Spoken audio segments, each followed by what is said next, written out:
go. Good morning. Thank you for your patience while we got everything hooked up the way we hope that it's supposed to be hooked up.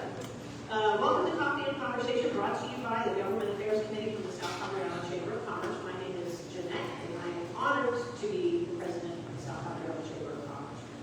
We want to thank Padre Island Brewing Company today for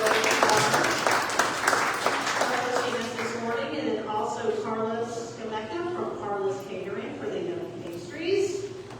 Yay! And I'd like to thank a couple of council members for being here today. Lisa Graves, Bruce Franklin, Ken Meadows Jr., and some of our board members at the chamber, Jim Inholm, and also Lisa Graves is also on the chamber board as well. So, again, thank you for your patience. We have a great presentation for you today brought to you by the Laguna Madre Water District. They're going to talk about a reverse osmosis facility and what that's going to mean to the area. We'll save questions at the end. So, welcome. Thank you for having us here this morning. Thank you. So I want to introduce my personnel. Myself, Carlos Galvan, General Manager for the Laguna Madre Water District, and then we have our engineer Charles Ortiz, Robert Gomez, he's our Director of Operations, and then Noe Cadu, Superintendent of Water. So we're deep, and then we have our IT.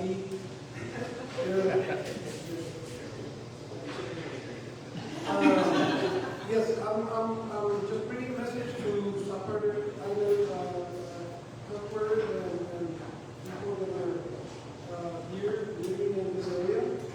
Even though some of you, South Padre, the people that are here from West Development and other areas, living in the market. But our message today is a bond election coming up May 3rd. What it is that we're trying to get a bond approved for the necessity of drinking water services. We people in the middle, and it shows that the levels and the reservoir have been dwindling down. All the people in the Rio Grande Valley use that water from the Rio Grande, and it's too many people that are using it. So we're at 21% now. Other than we had, we just flooded below our Falcon and Amistad dams, we just water watersheds, and it just went out to the Gulf.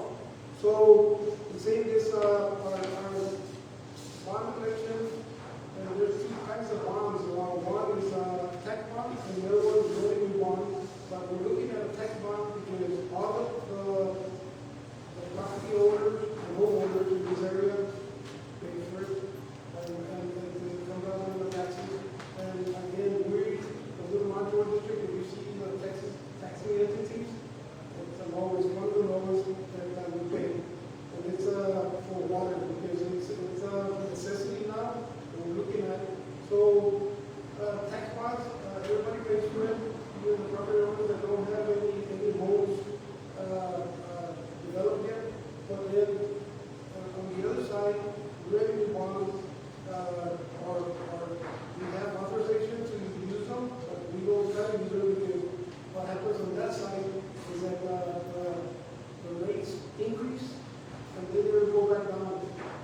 Tax bonds on the other side, we pay for them and then we go down within the years and we pay them off. So it's very important. We don't even talk about revenue bonds now because it's going to increase our water rates and they never go back down. So the best thing is tax bonds for us. We all pay for it.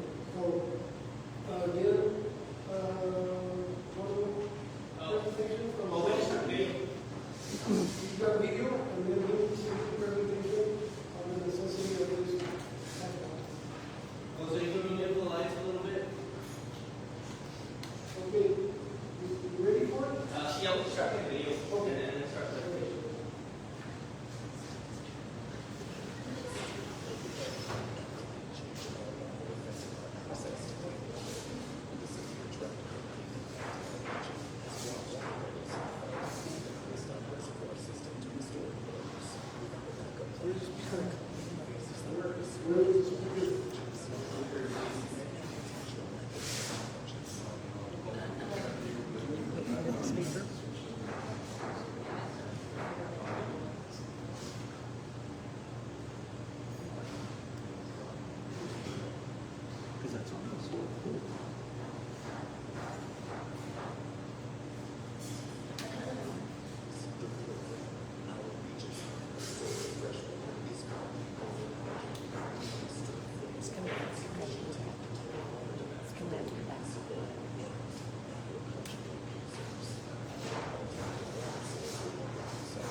Here, let me jump on the presentation while we're figuring out the audio. All right.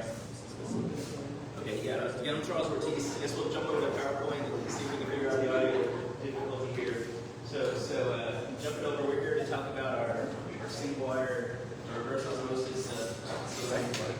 It's an alternative water source. Today we're entirely on the Rio Grande, 100% surface water, and those reservoirs just continue to deplete.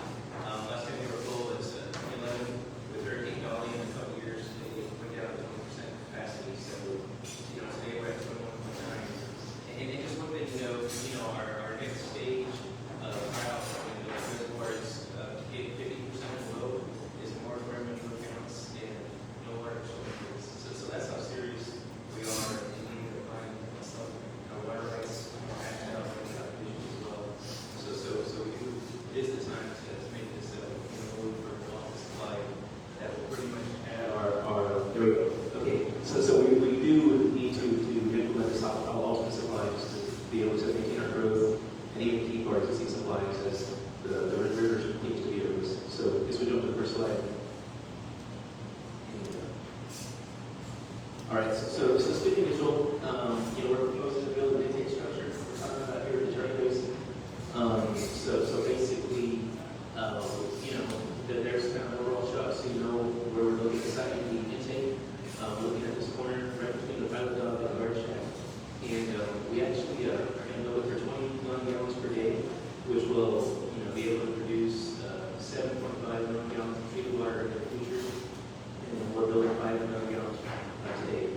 So we're having a structure plan for the long term to get, what needs to get built today that could be expanded in the future as our, demands more into that additional capacity. And so, there is a pilot plant, and it's actually being installed. We're about to start this month. And this pilot data is what we need to be able to finalize our design, which is currently funded through this first issuance from the funds that we passed back in 2012. So next slide. Yeah, so this is the cost. And we're talking about the entire project today. We did a feasibility study in 2024, and the cost is at $72.7 million. And we have a $10 million bond issuance that was done from our authority in 2012. The pilot all the way to the final design. So we'll have a shovel-ready project done with the current funds. And so, our remaining cost that we need to acquire is $62.7 million. So we still have existing authority from the 2011 election, which is $5.655 million. And so when we break down that cost, we have a non-construction cost for bond issuance at $1.95 million. So that's how we're at our request today for $59 million, which is going to be on the ballot for the third. So for the $59 million, we are promising to keep the tax rate increase below 7 cents per $100 of taxable value. So for a $100,000 assessment, that's $70 a year for $100,000 appraised value. And so that's essentially the estimate we're making with no growth, conservative assumption of 5% interest. So the actual terms will be there, but that's the estimate. The conditions that are being used to make the statement tax increase not more than 7 cents. So today, our taxes today are at 6 cents, and if this bond passes at first, we look at 13 cents in a week in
parts that provide texture.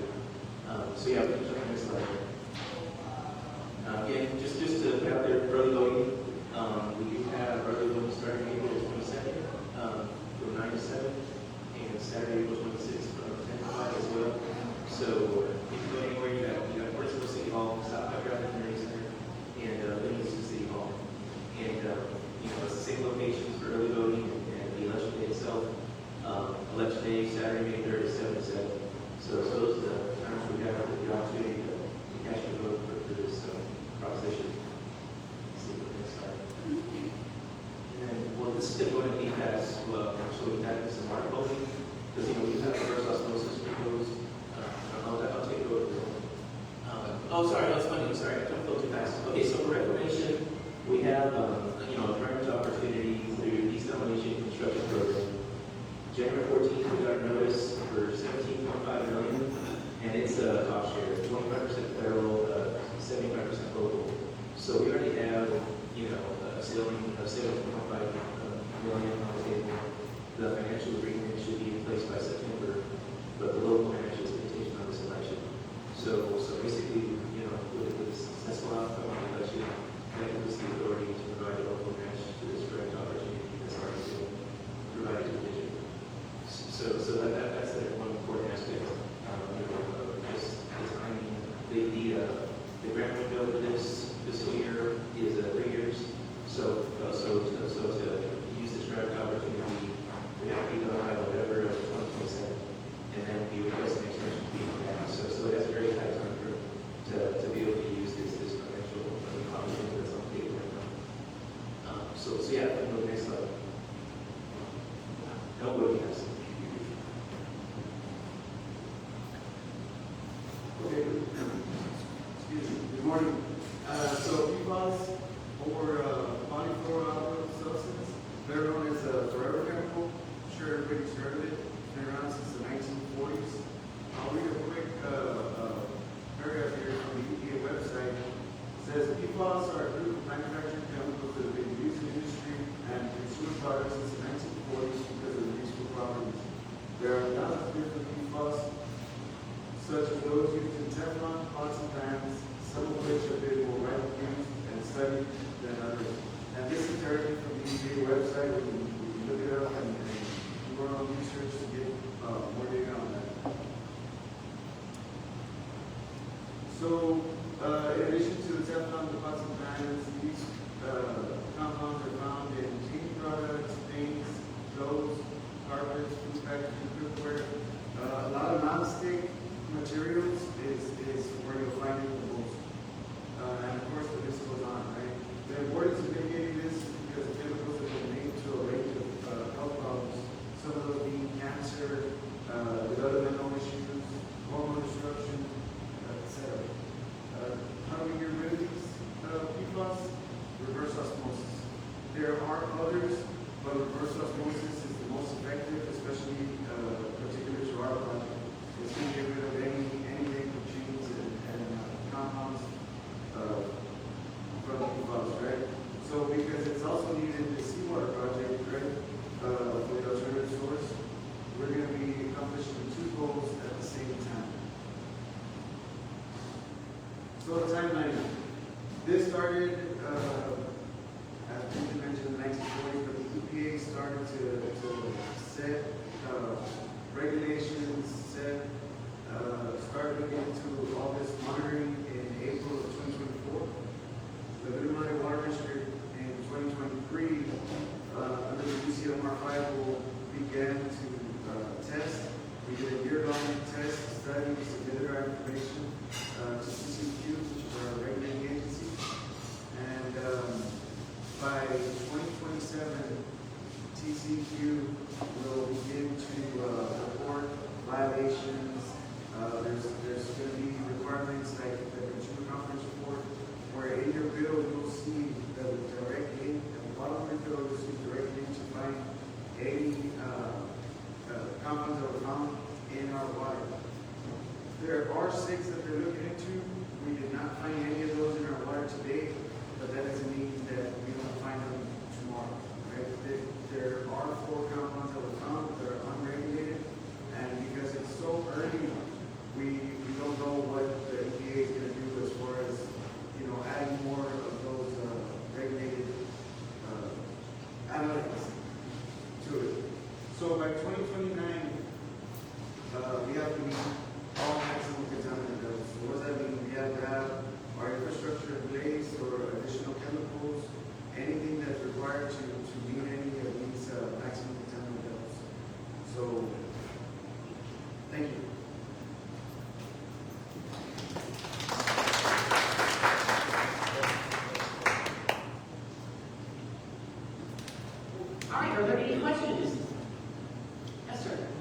back on the unit itself, where will the heavy stream be discharged to? Yeah, our discharge is going to be combined with our wastewater treatment plant. So in 2017, we did an alcohol extension. So if you go south in the same Portsville channel, you head south of the Subsea 7 dock, there's 3 dock clouds, and there's that user that was built in 2017. And so that's already in place. And so today, Texas PAC discharges and our Portsville municipal PAC discharges to that site. And this concentrate is going to be a new industrial discharge permit to the state pipeline. So they'll blend in the pipeline before discharging onto the Portsville. Any other questions? Yeah, are there any other area municipalities that are considering going into reverse osmosis besides the Laguna Madre Water District? Yeah, well, for reverse osmosis, it'll be brackish water, like in southwest region water, it'll be northern Hampton. And then there are other areas looking into reverse osmosis, because that brackish water also needs to produce salts as well. As far as marine desalination, I mean, we're the only one here in the Rio Grande Valley and in Corpus Christi. They're pursuing their project to design and build. Is there the opportunity to sell surplus water to other municipalities? Well, I mean, there may be in the future. I mean, we have reached out to adjacent unserved areas and have expressed interest in participating on a regionalization. So, I mean, at this point, our regions, Laguna Vista, Portsville, Long Island Village, South Padre Island. And so as far as the capacity is intended for our district, we have to find about that these accounts, which goes to what makes the road. And, and we can accommodate future organizations on the road in South Padre Island. So you said there's the possibility to expand the volume of this in the future. The volume of water that you're set up to treat initially, how does that compare to the supply that we have now? Right. So in Laguna Vista, we have a capacity that can pretty much be 7 million gallons per day, and that's been our only source for years. In Portsville, we have new microfiltration and construction at 5 million gallons per day, and so that's looking at a start of the river in December of this year. And so as we go from that river source to the salt source, which is the salt content of anywhere from 700 or so to about 35,000, we need to maintain that 5 million gallons per day of capacity, as we change that source. So the components of this project includes both the expansion of the microfiltration to handle that, plus the reverse osmosis system. How much more is this going to make our water cost? Because isn't this a high electricity demand process? Yeah, the estimates we've heard in general for today, our production cost for water is about $2 million a year, and for this plant, just shoot for the hip, because there are our numbers, it's going to be $4 million. But our budget as a whole is $14 million. And then plus we're going to be combining both river and seawater to help reduce the impact to the pool. So we have 2 sources to balance that cost. Yeah. A little bit, not much. Yeah, I mean, there's not a number of limits, but definitely will be an increase, possibly, 30%, but that would be fine when it comes online, in 2028. You're stripping a lot of the minerals. This is going to be like a demineralized water. How is that going to compare? I know you're mining, but taste-wise, what's the difference between fresh water and the demineralized water that's coming out here? Well, what we're going to do is we'll be able to remove the salt solids, which doesn't have today. So our total raw solids content is just we're at the mercy of the river, and whatever is in the river is going to make it right through here tap. So on average, that could be about 700 milligrams per liter? 600, about 600. And so once the reverse osmosis is in place, we're going to have a TDS from down at 450 milligrams per liter, which is a little more. I mean, it is going to be cut significantly from what we have today. Any other questions? Oh, did you figure it out?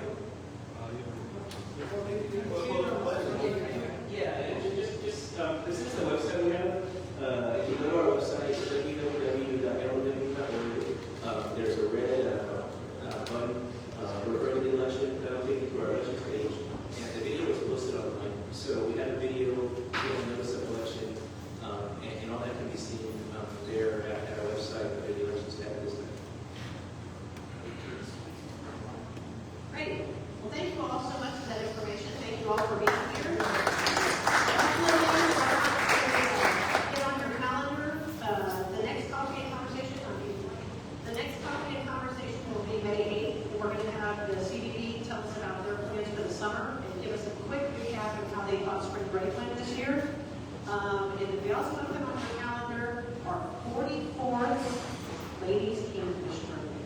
August 8th, 9th, and 10th.